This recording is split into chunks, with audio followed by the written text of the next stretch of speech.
Hi everyone, स्वागत है आप सभी का हाय एवरीवन, स्वागत है आप सभी का किस मंत्रा के ऑनलाइन स्टडी प्लेटफॉर्म पर।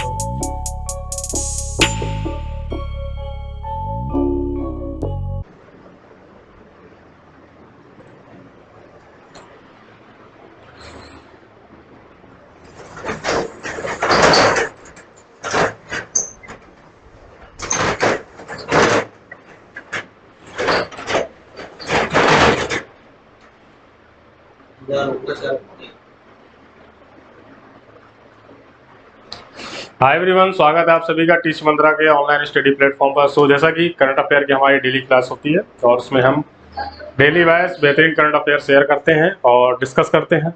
तो आज के जो हमारे करंट अफेयर हैं उन पर हम बात करेंगे, क्योंकि अभी पिछले 2 दिनों से आपकी क्लास हो नहीं पाई है और बाकी जो आपके 2 दिनों के करंट अफेयर हैं 22-23 तारीख के, वो भी आपके करवा दिए जाएंगे। ठीक है, तो ज़्यादा नहीं, 8 से 10 क्वेश्चन होंगे, उनको हम डिस्कस कर लेंगे आज। ठीक है, और इस हफ्ते आपकी अब क्लास रेगुलर ही रहेगी करंट अफेयर की। बाकी नेक्स्ट मंथ से हो सकता है कि जो आपकी डेली करंट अफेयर की क्लास है उसको वीकली करंट अफेयर की क्लास में चेंज कर दिया जाए, या फिर हम सैटरडे संडे को ही क्या करेंगे, या फिर संडे को ही पूरे वीक का करंट अफेयर सॉल्व करेंगे। क्योंकि कुछ ऐसा दिक्कत अब ये है कि क्लासेस का इतना शेड्यूल ज़्यादा बढ़ गया है और सारी चीज़ों को एक साथ मैनेज करना डिफिकल्ट हो रहा है, तो उस वजह से ऐसा करना पड़ रहा है। अगर मैनेज हो पाता है तो करेंगे, अगर नहीं हो पाता है तो आप सब लोगों को परेशान नहीं किया जाएगा। वीकली सीधा देखें करंट अफेयर पूरे हफ्ते का एक साथ, आपको भी बेनिफिट रहेगा और हमारे लिए भी थोड़ा आपके लिए नई चीज़ें लाने का टाइम मिल पाएगा। ठीक है, तो आज बात कर लेते हैं पहले करंट अफेयर की। तो पहला आपका क्वेश्चन है इंटरनेशनल अर्थ डे।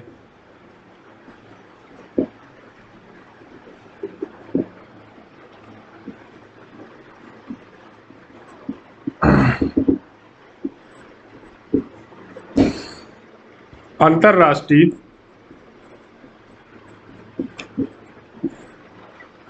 मातृ पृथ्वी दिवस। पृथ्वी को मात्र यहाँ पे बोला जाता है, ऐसे ही बोला जाता है। अंतरराष्ट्रीय मातृ दिवस भी बोला जाता है, अंतरराष्ट्रीय मातृ पृथ्वी दिवस भी बोला जाता है। ठीक है, तो दोनों चीजें आपको पता होनी चाहिए। तो कब मनाया गया है? 22 अप्रैल को। ठीक है, ये आपको पता होना चाहिए। मोस्ट इंपॉर्टेंट क्वेश्चन आपका है, डायरेक्टली आपसे पूछा जा सकता है। एनवायरमेंट अगर सेक्शन आपके पेपर में आता है तो जरूर ये क्वेश्चन आपसे पूछा जाएगा। ठीक है, पूछा जा सकता है। पहली बार कब मनाया गया, अगर आपसे ये पूछ लिया जाए, तो अगर 22 अप्रैल को मनाया जा रहा है तो लाजमी सी बात है कि ये डेट आपकी स्टार्टिंग वाली डेट ही होती है, उसी दिन से हम मनाना स्टार्ट करते हैं। तो 22 अप्रैल से स्टार्ट हुआ। ठीक है, सन अगर आपसे पूछ लिया जाए तो आप लिखेंगे 1970।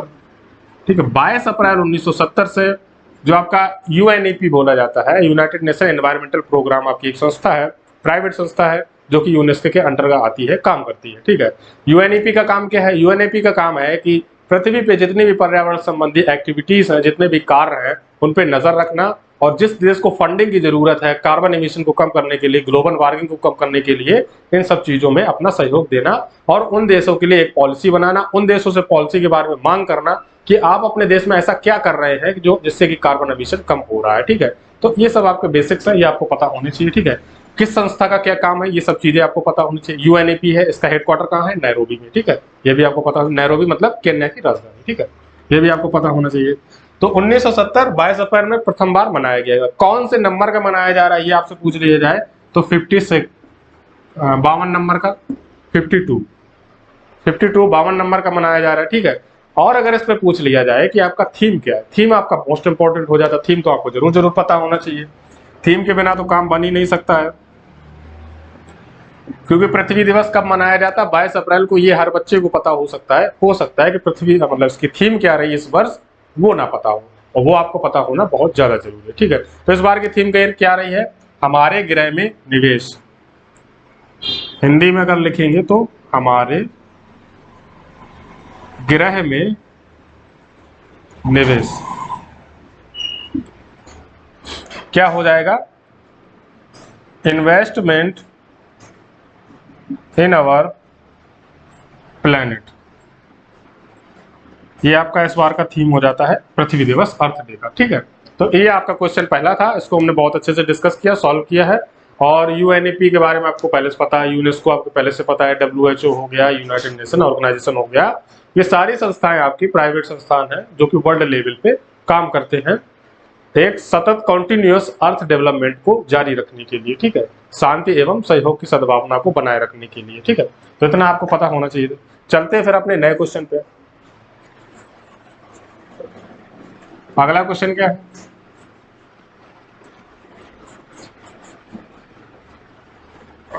पीएमओ के अंडर में एक ऑफिस आता है जो नया था, पहले ऐसा ऑफिस आपका हुआ नहीं करता था, लेकिन नरेंद्र मोदी जो आपके प्राइम मिनिस्टर हैं उन्होंने एक ऑफिस अलग से ऐड किया। मतलब एक आपका जो बोला जाता है मिनिस्ट्री, उसको अलग से ऐड किया। उस मिनिस्ट्री को क्या बोला गया? उस मिनिस्ट्री को बोला गया था आपका वैज्ञानिक एवं सलाहकार समिति, जो नए नए आपके डेवलपमेंट करेगी, विकास संबंधी काम करेगी, उसको उन्होंने ऐड किया। और उसके अध्यक्ष कौन है? उसके अध्यक्ष भी इस समय प्रधानमंत्री नरेंद्र मोदी है, ठीक है। तो इसके प्रधान सलाहकार नियुक्त किए गए हैं, क्योंकि ये सलाहकार होते हैं वो जो हमारे पीएम होते हैं उनको एडवाइस देते हैं कि ये डेवलपमेंट हमें साइंस में करना है, साइंस में भी ये चीजें डेवलप करनी है। जैसे कि आपका कोविड इस टाइम चल रहा था, तो हम सभी लोगों को वेंटिलेटर की ज्यादा जरूरत थी। तो अगर पीएम चाहेंगे कि हमें किससे बोलना चाहिए कि हमें जल्द से जल्द कोई एक ऐसा प्लान मिल जाए जिससे कि हम लोगों को जल्द से जल्द वेंटिलेटर उपलब्ध करवा सके, ठीक है, तो वो किससे बोलेंगे? अपने प्रधान वैज्ञानिक सलाहकार को बोलेंगे, जो उनके उस मंत्रालय के अंतर्गत काम कर रहे हैं, ठीक है। तो वो मंत्रालय आपका पहले नहीं हुआ करता था, उसको बाद में ऐड किया गया है, बाद में बनाया गया। 2015 के पहले ये नहीं हुआ करता था, ठीक है। तो ये भी चीज आपको पता होनी चाहिए थी। तो प्रधान वैज्ञानिक सलाहकार के रूप में किसको नियुक्त किया गया है? इसमें एक सलाहकार नहीं होता, सलाहकार की पूरी टीम होती है, एडवाइजरी की पूरी टीम होती है। उसमें 5 से 6 लोग होते हैं, 7 लोग होते हैं। ऑड नंबर्स में होता है, इवन नंबर्स में नहीं होता, ठीक है। 3 लोग होंगे, 5 लोग होंगे, 7 लोग होंगे, ठीक है। तो इसमें आपकी जो मेन है, हेड है, वो कौन है? उसके बारे में इस क्वेश्चन में बात करेंगे। प्रधान वैज्ञानिक सलाहकार, ठीक है। तो प्रधान वैज्ञानिक सलाहकार जो आपके प्रधानमंत्री के अंतर्गत नियुक्त किए गए हैं वो कौन है? अजय कुमार। अजय कुमार जी हैं, ये आपके आईएएस रहे, आईएएस अधिकारी हैं। जो किस बैच में रहे हैं? अगर से आपको बैचमेट भी पूछ लिया जाए तो 1987 बैच के ये अधिकारी रहे हैं, ठीक है। और इन्होंने अदर जगहों पे भी काम कर रखा है, और भी अदर जगहों पे काम किया है। और कितने साल के लिए नियुक्त किया गया है? 3 ईयर्स का इनका टेन्योर होगा। टेन्योर मतलब अवधि होगी, 3 साल तक ये प्रधान वैज्ञानिक सलाहकार रहेंगे। किस मंत्रालय की? तो मंत्रालय अगर आपसे पूछ लिया जाए, विज्ञान प्रौद्योगिकी एवं नवाचार मंत्रालय समिति, विज्ञान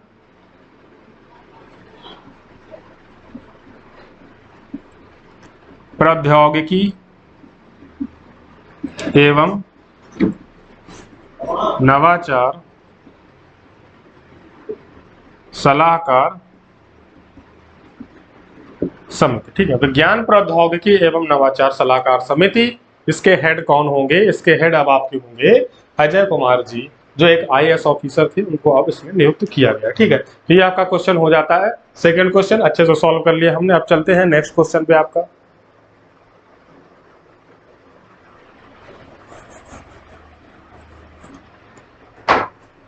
अगला क्वेश्चन है हमारा अंतरराष्ट्रीय क्रूज सम्मेलन। अब क्रूज सम्मेलन से क्या रिलेशन है? क्रूज का मतलब हो जाता है जो आपका शिप यार्ड होते हैं ना, शिप्स होते हैं, उनका एक कॉन्क्लेव होता है। कॉन्क्लेव से मतलब ये होता है कि कौन सा देश किस टेक्नोलॉजी को यूज करके किस प्रकार के शिप्स बना रहे हैं, कौन कौन सी चीजों को यूज कर रहे हैं, तो उनका एक कॉन्क्लेव रखा जाता है।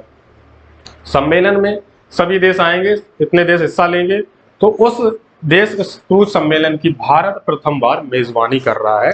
तो पहले तो आपका क्वेश्चन क्या बनता है? क्वेश्चन आपका ये बनता है,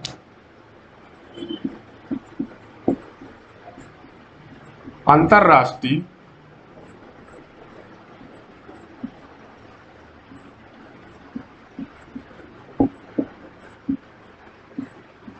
क्रूज सम्मेलन, ठीक है। अंतरराष्ट्रीय क्रूज सम्मेलन, इसकी मेजबानी कौन करेगा? इसकी मेजबानी मुंबई करेगा। पहले तो आपका ये पता होना चाहिए, ठीक है। और भारत इसकी प्रथम बार मेजबानी कर रहा है, ये भी आपको पता होना चाहिए।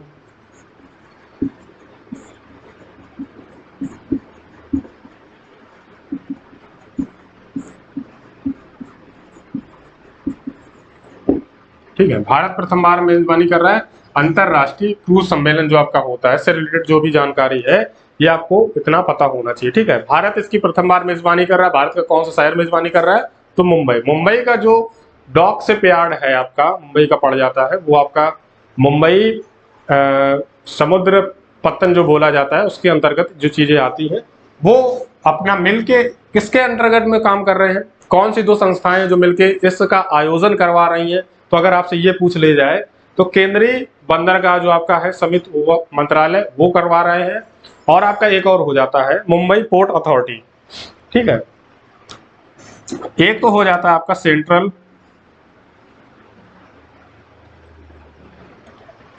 Port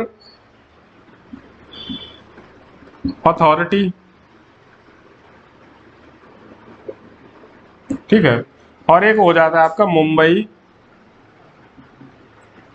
port authority.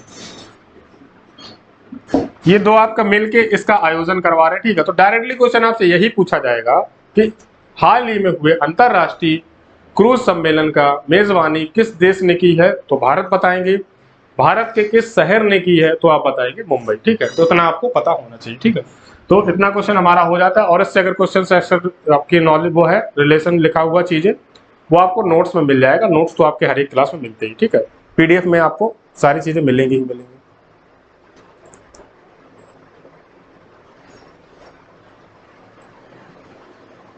चलते हैं अगले क्वेश्चन पे।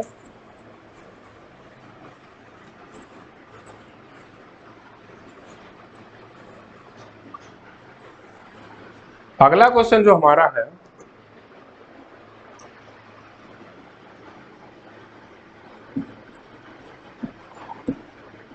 दिल्ली के नए मुख्य सचिव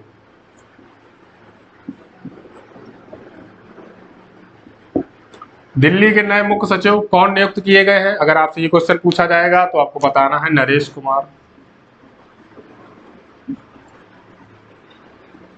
नरेश कुमार जी हैं दिल्ली के पहले मुख्य सचिव नियुक्त किए हैं। जो हेड सेक्रेटरी होता है हर स्टेट का होता है, तो दिल्ली के भी ये नियुक्त किए गए। ये पहले आपका अरुणाचल नहीं, आपका आंध्र प्रदेश के रह चुके हैं। आंध्र का ये पहले रह चुके हैं, मुख्य सचिव हेड रहे हैं, आईएएस ऑफिसर हैं। जो हेड सेक्रेटरी होते हैं, जब आईएएस वरिष्ठ आईएएस की कैटेगरी में आ जाता है, 50 साल के ऊपर का हो जाता है, तो उनको इसी प्रकार के दायित्व दिए जाते हैं, काम दिए जाते हैं, ठीक है। तो ये आपके नरेश कुमार जी हैं, ये आपके 1987 बैच के आईएएस अधिकारी रहे हैं। किस एजीयूटीवाई कैडर की, हर आईएएस अधिकारी की जो फील्ड होती है इनके कैडर डिवाइड किए जाते हैं जब इनकी अपॉइंटमेंट होती है, जब इनकी नियुक्ति की जाती है। इसके बारे में आपको डिटेल में बहुत पहले बता चुका हूं, करंट अफेयर की क्लास में ही मैंने डिस्कस किया था उस चीज को, ठीक है। तो दिल्ली के नए हेड सेक्रेटरी कौन नियुक्त किए गए हैं? वो आपके हैं नरेश कुमार जी। ये आपको पता होना चाहिए। डायरेक्ट आपको क्वेश्चन पूछ लिया जाएगा कि हाल ही में दिल्ली के नए मुख्य सचिव कौन नियुक्त किए गए हैं, तो नरेश कुमार जी, ये आपको पता होना चाहिए, ठीक है। और यहाँ पे अरुणाचल प्रदेश ही है, मैंने पहले अरुणाचल प्रदेश ही बोला था, वो इन मिस्टेक से गलत हो गया है, अरुणाचल प्रदेश, ठीक है, अरुणाचल प्रदेश। इतना आपको पता होना चाहिए। चलते हैं नए क्वेश्चन पे।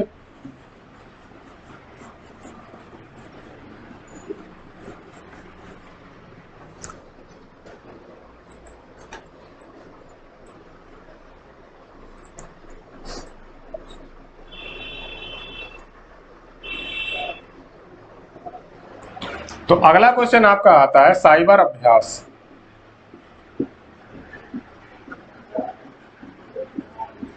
साइबर अभ्यास क्या है? साइबर अभ्यास होता है जो भी हमारा इंटरनेट पे हम चीजें यूज करते हैं, इन पे कोई भी बग इफेक्ट या कोई भी ऐसा हैकिंग जैसा कोई भी एक्टिविटीज को रोकने के लिए साइबर अभ्यास का आयोजन किया जा रहा है। तो कौन आयोजन करवा रहा है?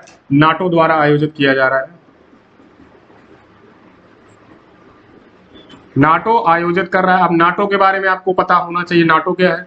तो नाटो को बोला जाता है नॉर्थ अटलांटिक ट्रीटी ऑर्गेनाइजेशन, जिसमें कि आपका नॉर्थ के जितने भी यूरोप के जितने भी कंट्रीज हैं जो कि आपका रसिया से अलग हुए या फिर जिनको इंडिपेंडेंट होने का दायित्व नहीं दिया गया, ये जो काफी छोटी छोटी कंट्रीज है, तो इन सारी कंट्रीज ने अपने आप को मिलके एक बनाया ऑर्गेनाइजेशन, जिसको बोला जाता है नॉर्थ अटलांटिक ट्रीटी ऑर्गेनाइजेशन, ठीक है। अब नाटो ही इस समय आपका जो आपका वॉर चल रहा है रसिया और आपका एक है कंट्री, उसके बीच में जो आपका वॉर चल रहा है, तो नाटो ही उसमें आपकी हेल्प कर रहे हैं। जो आपके जेलेंस्की हैं और आपके पीएम हैं, तो कंट्री का मुझे नाम याद नहीं आ रहा, ठीक है। तो नाटो इस चीज का आयोजन कर रहा है, साइबर अभ्यास, ठीक है, साइबर अभ्यास। इसको क्या बोला जा रहा है, तो इसको बोलने के तरीके से एस्टोनिया में, किस जगह पे, एस्टोनिया।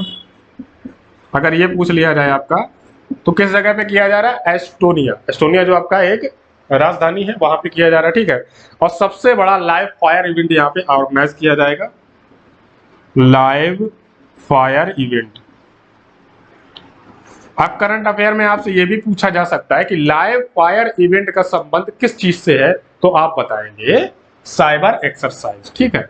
यहाँ पे आपको इस तरीके से भी लिखा मिल जाएगा साइबर ईएक्स, या फिर ऐसे भी लिखे मिल जाएगा ईएक्स साइबर। तो ऐसे आपको दोनों तरीके से पता होना चाहिए। 32 देशों में लगभग 2000 से ज्यादा लोग इसमें भाग लेंगे। 32 कंट्रीज हैं आपकी, वहां से लगभग 2000 से ज्यादा लोग इसमें भाग लेने वाले हैं, ठीक है। 2000 से ज्यादा लोग इसमें भाग लेने वाले हैं, ठीक है। तो साइबर अभ्यास नाटो आपका आयोजित करवा रहा है, ये चीज आपको पता होनी चाहिए। अगला क्वेश्चन हम चलते हैं, अगर देखें तो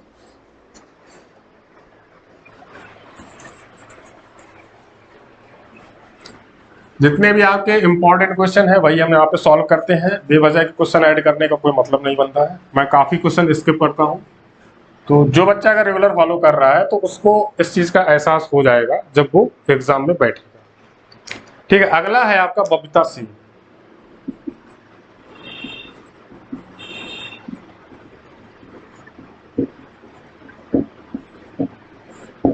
बबीता सिंह कौन है, तो बबीता सिंह को नई वैश्विक शांति का राजदूत नियुक्त किया गया है।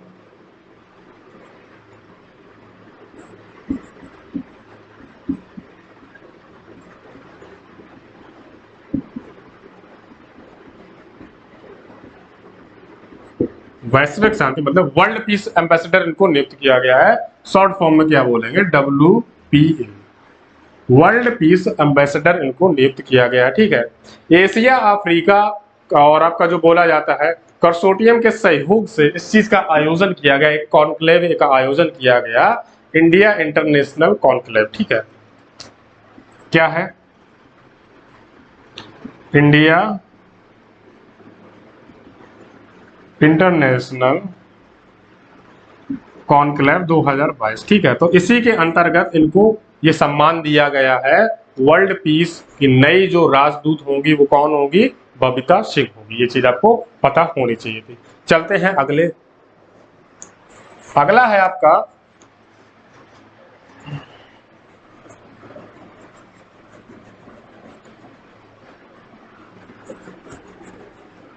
अंतरराष्ट्रीय डेटा केंद्र।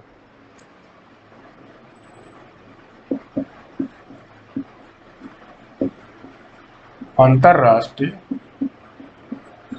डेटा केंद्र, ठीक है, ये आपको पता होना चाहिए। इंटरनेशनल डाटा सेंटर,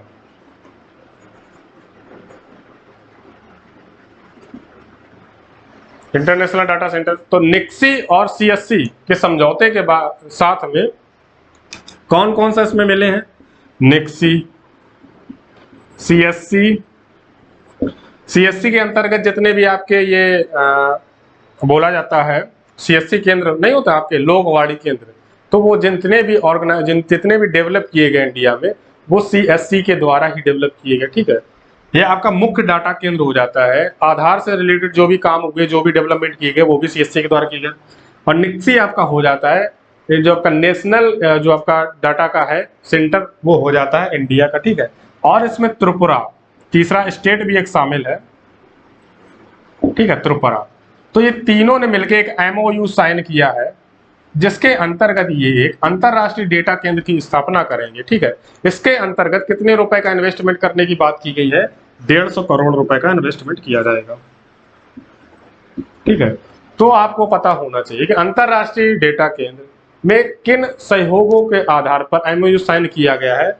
तो आप संस्थाएं बताएंगे, निक्सी, सीएससी, ठीक है। सेंट्रल स्टेट जो आपका हो जाता है डाटा के लिए वो है, सेंट्रल का ये भी है, नेशनल राष्ट्रीय ये भी है, त्रिपुरा आपका स्टेट हो जाता है। ठीक है, ये आपको पता होना चाहिए था। अगला अगर हम चले क्वेश्चन,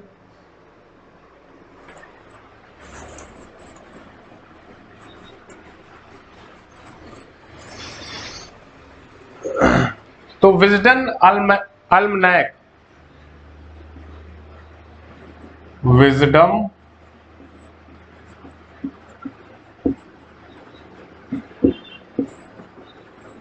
अल्मैक, इन्होंने 5 क्रिकेटर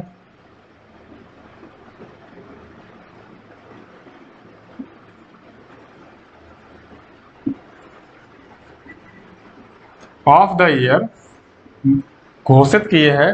तो उसमें आपका भारत की तरफ से भी 2 क्रिकेटर हैं। 5 इन्होंने घोषित किए हैं जिनको बोला है इन्होंने क्रिकेटर ऑफ द ईयर का अवार्ड दिया है। ठीक है, उसमें भारत से 2 लोग हैं। कौन कौन से भारतीय 2 खिलाड़ी है? 2 इंडियन हैं। पहले हैं आपके रोहित शर्मा,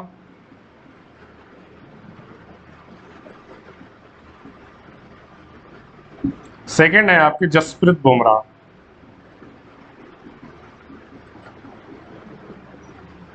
ठीक है, पहले आपके हैं रोहित शर्मा, दूसरे आपके जसप्रीत बुमराह। ठीक है, तो भारत के 2 खिलाड़ी चुने गए हैं, 5 cricketers of the year, Wisden almanack. ठीक है, कोई दिक्कत नहीं। विजडम, विजडम अगर विजडम भी लिख सकते हो, विजडन भी लिख सकते हो, कोई दिक्कत नहीं, विजडन लिख लें आप। दिक्कत हो जाएगी फिर बच्चे कहेंगे गलत लिखवा दिया, होता है, कोई दिक्कत नहीं है। तो विजडन अल्मैक जो आपकी एक संस्था है, इन्होंने 5 क्रिकेटर ऑफ द ईयर नियुक्त किए हैं। ठीक है, तो नियुक्त नहीं किए मतलब घोषित किए, अवार्ड दिए है। ठीक है, इतना आपको पता होना चाहिए। अगला क्वेश्चन आपका आता है international book and copyright day.